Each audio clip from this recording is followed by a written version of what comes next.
Jadi kalimat atau bahasa yang tidak dipahami tadi, qad takunu minal kufri wasyirk.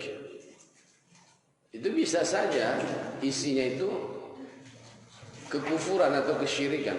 Enggak tahu kita. Memang disebut di situ ada la ilaha illallah, itu kan dicampur dia. Mamzuj artinya dicampur. Ya, dia tidak murni hanya ucapan-ucapan biasa, tapi dicampur supaya nampak kelihatan Islami, ya. Tapi bisa saja yang tidak dipahami itu mengandung unsur syirik atau unsur kufur. Ya, sama dengan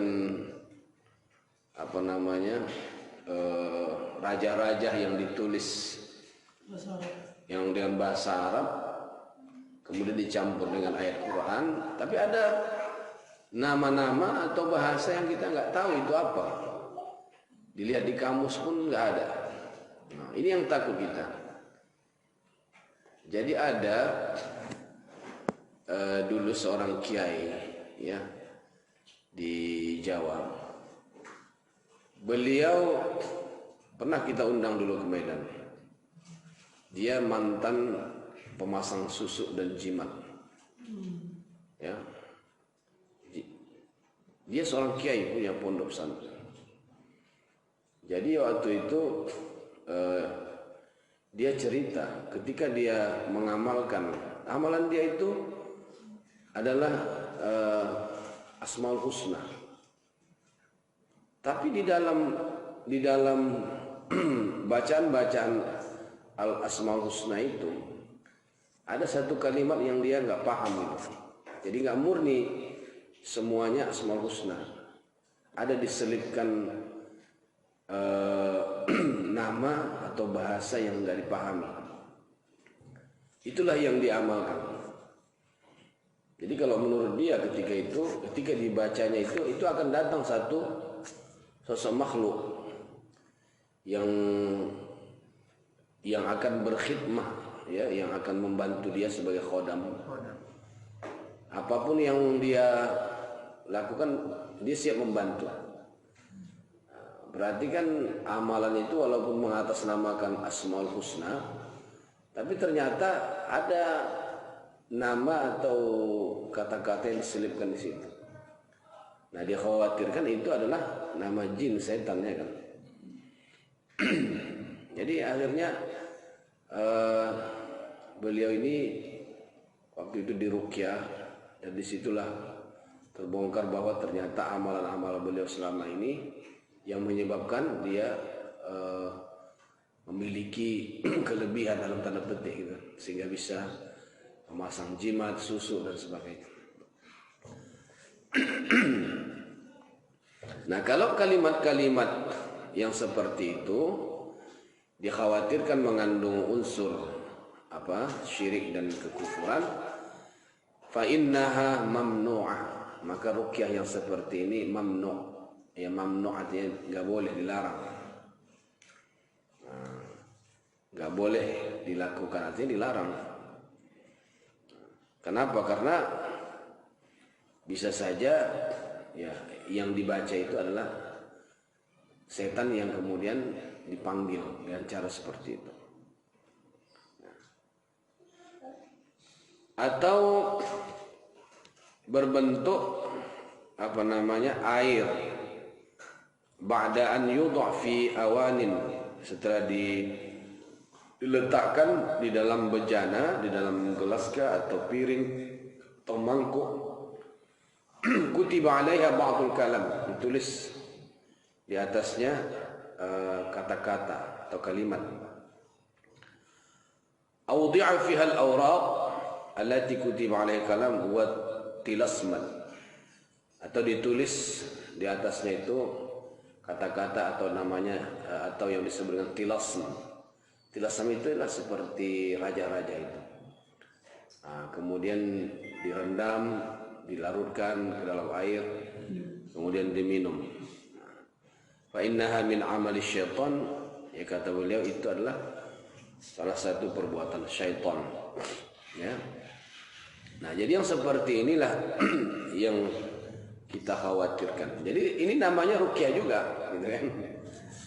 Makanya kalau orang bilang ada dukun atau apa gitu kan, yang sejenisnya membuat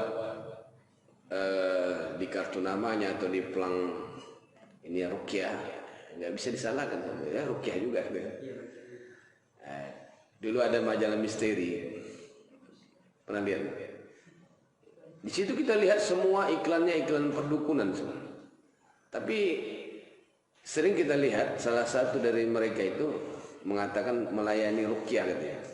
Tapi dia nggak berani membuat syariahnya.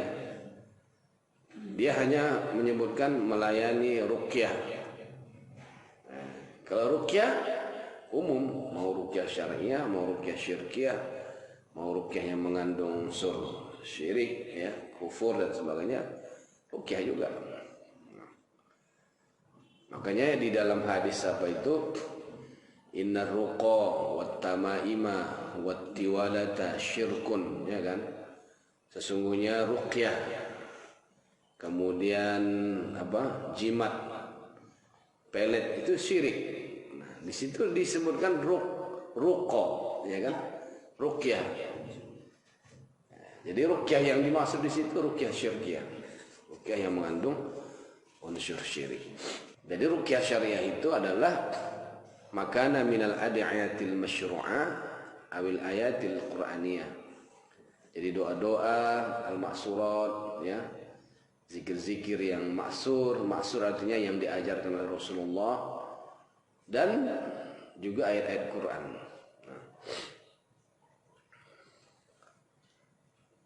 Waqad arrafaha ba'du ahli ilmi bima yali.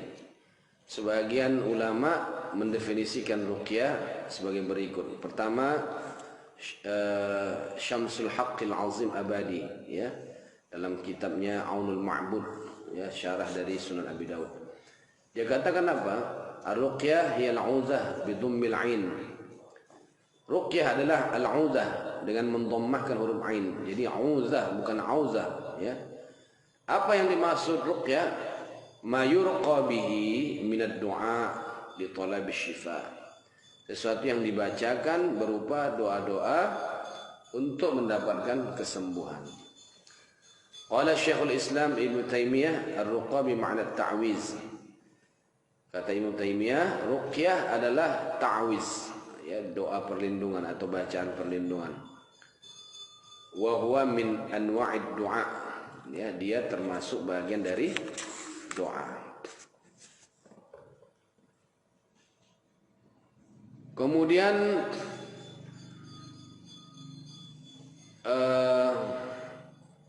di dalam kitab Shara' Bainal Haqq wal Batil, Sa'ad Shadiq Muhammad mengatakan, warruqa fil haqiqah du'aun.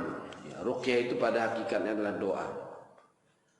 Ya, wa tawassulun, dan dia sebagai tawassul, yatlubu fiha Allah syifa al-marid, di mana melalui ruqyah itu kita meminta kepada Allah agar orang yang sakit disembuhkan, wa dhihabul illah min badani, atau dihilangkannya penyakit dari tubuhnya.